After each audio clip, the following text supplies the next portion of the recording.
ஓம் ஸ்ரீ 18ஆம் படி கருப்பண்ண சாமியே போற்றி போற்றி போற்றி.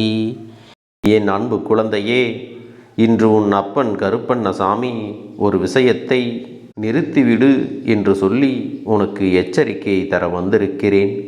மேலும் மேலும் இந்த விஷயத்தை நீ செய்து கொண்டிருப்பதனால் உனக்குத்தான் கஷ்டம் அதிகமாகிக் கொண்டே இருக்கும். அதனால் அப்பன் வாக்கினை நீ அலட்சியம் செய்யாமல் இன்று கேட்டு உன்னுடைய வாழ்க்கையில் உடனடியாக இதை நீ நிறுத்திவிட வேண்டும்.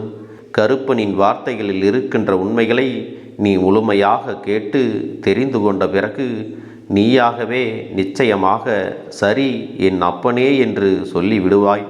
இந்த கருப்பண்ண சாமி ஒரு விஷயத்தை உன் முன்னால் சொல்ல வந்து நிற்கிறேன் என்றால் நிச்சயமாக இதனால் ஏதாவது ஒரு பாதிப்பு உனக்கு இருக்கிறது என்பதை நீ புரிந்து கொள்ள வேண்டும்.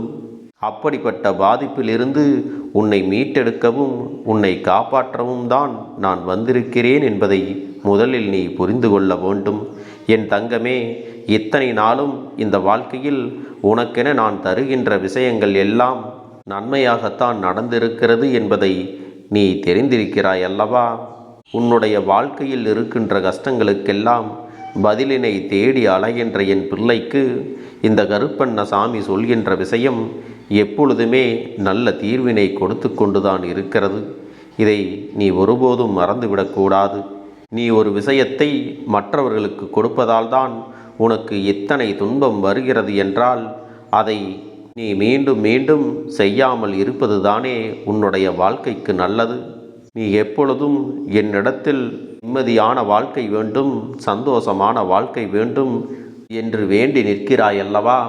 அப்படிப்பட்ட ஒரு வாழ்க்கையினைத்தான் நான் உனக்கு கொடுப்பதற்காக வந்திருக்கின்றேன். பிள்ளையே, உன் வாழ்க்கையில் நீ நினைப்பது எதுவும் நடக்கவில்லை. உன்னுடைய முயற்சிகளில் எல்லாம் தடங்கல்கள் வந்து கொண்டிருக்கிறது.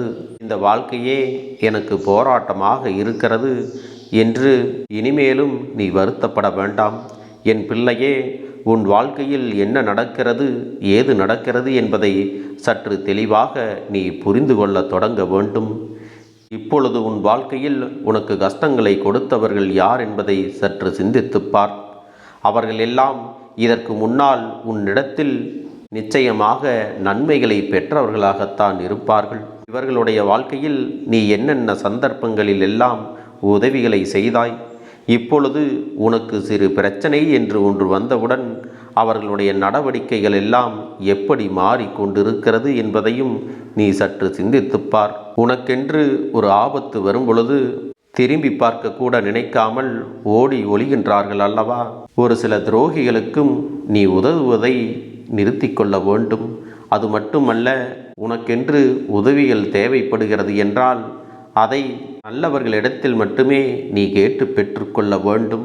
போலியாக நடிக்கிறவர்களிடத்திலும் கொடுத்து உதவ வேண்டும் என்று மனம் இல்லாத கருமிகளிடத்திலும் ஒருபோதும் உதவி என்று நீ கேட்டு நிற்காதே. இவர்கள் உன்னை அவமானப்படுத்துவதற்கு சரியான நேரத்தை எதிர்நோக்கி காத்து கொண்டிருக்கிறார்கள். எப்பொழுது நீ இவர்களிடத்தில் சென்று உதவிகளை கேட்பாய், உன்னை அவமானப்படுத்தலாம் என்றுதான் காத்து கொண்டிருக்கிறார்கள். அப்படி இருக்கும் பொழுது இவர்கள் முன்னிலையில் என் குழந்தையே, நீ சற்று கவனமாகத்தானே இருக்க வேண்டும். உன்னை சுற்றி நடக்கின்ற விஷயங்களை எல்லாம் என்னவென்று நீ புரிந்து கொண்டு அதற்கு ஏற்றது போல நீ நடந்து கொள்ள வேண்டும். ஆனால் நீயோ இப்பொழுது என்ன செய்கிறாய் தெரியுமா? இவர்கள் சொல்வது எல்லாம் என்னவோ உண்மை என்று நம்பி இவர்களிடம் சென்று உதவிகளை எல்லாம் கேட்டு விடுகிறாய். ஆனால் அவர்களோ தருவதாக சொல்லி சரியான நேரத்தில் உன்னுடைய காலை வாரி விடுகிறார்கள். இதையே வழக்கமாகவும் வைத்திருக்கிறார்கள். என் தங்க பிள்ளையே, இது போன்ற மனிதர்களிடத்தில் நல்ல மனமில்லை என்பதை நீ புரிந்து கொள்ள வேண்டும். அது மட்டுமல்லாமல் உன்னுடைய ஆபத்தில் உதவாத எந்த ஒரு உறவும் உனக்கு அவ்வளவு அவசியம் கிடையாது. என் குழந்தையே, உன்னுடைய அன்பை நீ அள்ளி அள்ளி கொடுப்பதாக நீ நினைக்கிறாய். ஆனால் உண்மையில் உன்னுடைய அன்பை பெறுவதற்கு இவர்களுக்கெல்லாம் தகுதி இருக்கிறதா என்று ஒரு முறை நீ சிந்தித்து பார்த்தாயா? ஒருவேளை உன்னுடைய அன்பினை பெறுவதற்கு இவர்களுக்கெல்லாம் நிச்சயமாகவே தகுதி இருக்கிறது என்றால் இக்கட்டான சூழ்நிலைகளில் உனக்கு பல உதவிகளை செய்திருப்பார்கள். உதவிகளை செய்யவில்லை என்றாலும் கூட ஆறுதலான வார்த்தைகளையாவது கொடுத்திருப்பார்களே தவிர உன்னை ஒரு நாளும் உதாசீனப்படுத்தி இருக்க மாட்டார்கள். அது மட்டுமல்ல, உன்னை அவமானப்படுத்த பேச்சு துணைக்கு ஒரு ஆள் கிடைத்தால் போதும், இவர்களும் சேர்ந்து கொண்டு உன்னை பற்றி இழிவாக பேசவும் அவதூறுகளை பரப்புவதையும் வழக்கமாகத்தான் வைத்து கொண்டிருக்கிறார்கள். என் பிள்ளையே, அப்படி இருக்கின்ற இவர்களுக்கு முதலில் உன்னுடைய அன்பாக இருந்தாலும், பணமாக இருந்தாலும், அல்லது வேறு எந்த உதவியாக இருந்தாலும் அதையெல்லாம் கொடுப்பதை நீ உடனே நிறுத்திவிடு. இதை நீ நிறுத்தினால் மட்டும்தான் இவர்கள் என்ன செய்தாலும் அதுவெல்லாம் உனக்கு பெரிதாக தோன்றாது. இல்லையென்றால் நீ மிகவும் பலவீனமாக மாறிவிடுவாய். அன்பு என்ற பெயரை சொல்லி உன்னை நிச்சயமாக இந்த வாழ்க்கையையே வெறுக்க வைத்து விடுவார்கள்.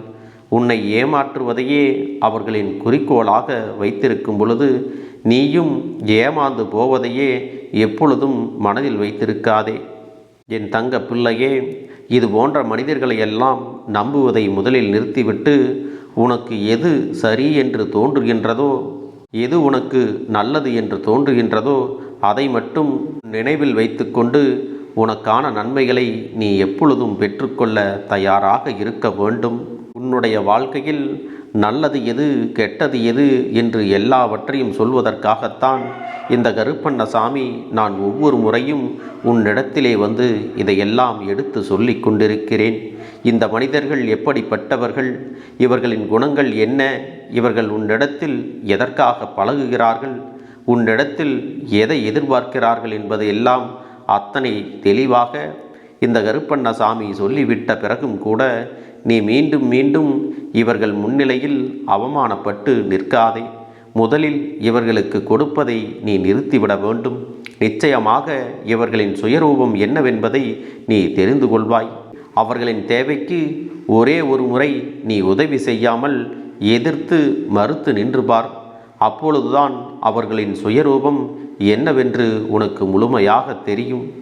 என் தங்க பிள்ளையே, நீ உதவிகளை நிறுத்திய பிறகும் கூட, நீ எந்த உதவிகளையும் செய்யாமல் இருந்த பிறகும் கூட ஒருவர் உன் மீது உண்மையான அன்பு கொண்டு உன்னை தேடி வருகிறார்கள், உனக்காக துணை நிற்கிறார்கள் என்றால் அவர்கள்தான் உண்மையான உறவுகள். இதுதான் இந்த வாழ்க்கையில் உண்மையான உறவுகளை நீ கண்டுபிடிப்பதற்கு உனக்கு கிடைத்த மிகச்சிறந்த வழி. மேலும் தேவையில்லாமல் உன்னுடைய நேரத்தை மற்றவர்களுக்காக நீ செலவிடாதே. என் பிள்ளையே, இதுவரை உன் வாழ்க்கையில் எது நிஜம் எது பொய் என்று தெரியாமல் இத்தனை நாட்களும் குழப்பத்தில் இருந்தாய். இங்கு யார் யார் எதை முந்தி செய்கிறார்களோ அவர்கள்தான் பிழைத்து கொள்வார்கள். அவர்கள் மட்டும்தான் முன்னேறியும் செல்வார்கள். அதனால் எந்த நேரத்திலும் எப்படி நடந்து கொள்ள வேண்டும் என்பதை புரிந்து கொண்டு அதற்கு ஏற்றது போல நீ நடந்து கொள்ள பழகு. நிச்சயமாக உனக்கான நன்மைகள் எல்லாம் உன்னை தேடி வரும் என்பதை மறந்து விடாதே. என்னுடைய வார்த்தைகள் இனிமேலாவது உன்னை தெளிவடைய வைக்கும் என்ற நம்பிக்கை எனக்கு இருக்கிறது. நீயும் அதே நம்பிக்கையோடு நடந்து கொண்டால் போதும். என் தங்க பிள்ளைக்கு இந்த கருப்பண்ணசாமியின் ஆசீர்வாதங்களும் அன்பும் துணையும் என்றென்றைக்கும் முழுமையாக கிடைத்து கொண்டே இருக்கும்.